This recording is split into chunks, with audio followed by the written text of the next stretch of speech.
This August 1st release has one big problem, and this is it. The Space Roller Coaster set, which does look pretty good, it has some really nice features inside it, and looks like a well-themed roller coaster, is very expensive. Looking back at past roller coaster sets, you can see they all have a trend of being very expensive, and this one keeps that. As we see, the Loop Coaster is over £300 for a set that just goes over 3,000 pieces. It's an okay price per piece ratio, but compared to some other sets, it's not very good. And then we come to the Space Coaster, which is an August 1st release, and £95 or $110. That's expensive, especially for a set with around 800 pieces. I think they should have made it a lot cheaper, and this is a trend that's going throughout LEGO as a whole right now. Inflation is affecting the whole world, and this is including the LEGO world, with prices being raised significantly in the past year, as we can see sets that would have been a lot cheaper be a lot more expensive, and this Space Roller Coaster is an example of it. Before we start complaining about the price and stuff, let's just have a look at the set itself and see what the good stuff about it is.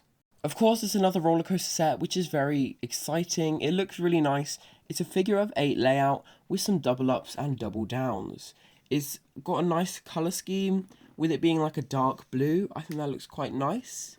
And also they have made the trains look pretty cool with it having space theming, a bit like a rocket ship. So that's pretty cool as well, and it adds something to the build and makes it feel more like a space themed experience kind of thing, and it looks pretty cool.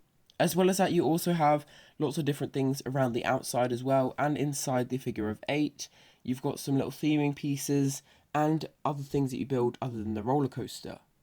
A lot of these things will help to build the 3-in-1 features for this, because of course, this Space Roller Coaster set isn't just one roller coaster.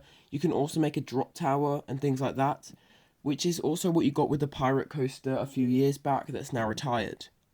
Maybe the 3-in-1 factor does make it so it's a bit more expensive, but I think it's really cool, these 3-in-1 sets that LEGO makes, because they add a lot more to the set and makes it feel like it has better value. So yeah, you've got 3-in-1 with this, which is pretty cool. The drop tower, the roller coaster and things like that. It looks pretty cool. And also you've got just some really nice elements with this, such as a new dropping piece on the side, as in like it's turning around while dropping a bit. I think the decline drop is pretty cool, and I think that's a nice little piece to add. It's not as extravagant as they did add in the Loop Coaster, which is like really cool. Like the Loop was very exciting, but seeing some new stuff in the set is also pretty cool as well. And it's also got some pretty nice minifigures. Of course, they're not like super cool because they're just LEGO Creator minifigures, so they're not amazing, but they do look pretty nice, and they're pretty stereotypical for a LEGO roller coaster set. That little swingy thing that's in the 3-in-1 is pretty cool, where you go round and round, and it just has a lot of cool stuff in this set. Now let's talk about the problem with it. The price is quite large. Paying around £100 or $110 for this set is quite a stretch, with it being quite a small set compared to the likes of the Loop Coaster, which I feel like is probably better value than this. I feel like for a roller coaster set, it is okay value, and the fact that it's 3-in-1 does help a bit, but still, £100 for a set of this size isn't really that good. That's really needs to be worked on. And that's that one problem with one of the best sets of the August 1st releases. I really hope you enjoyed this video. You can subscribe right there. There's a video down there.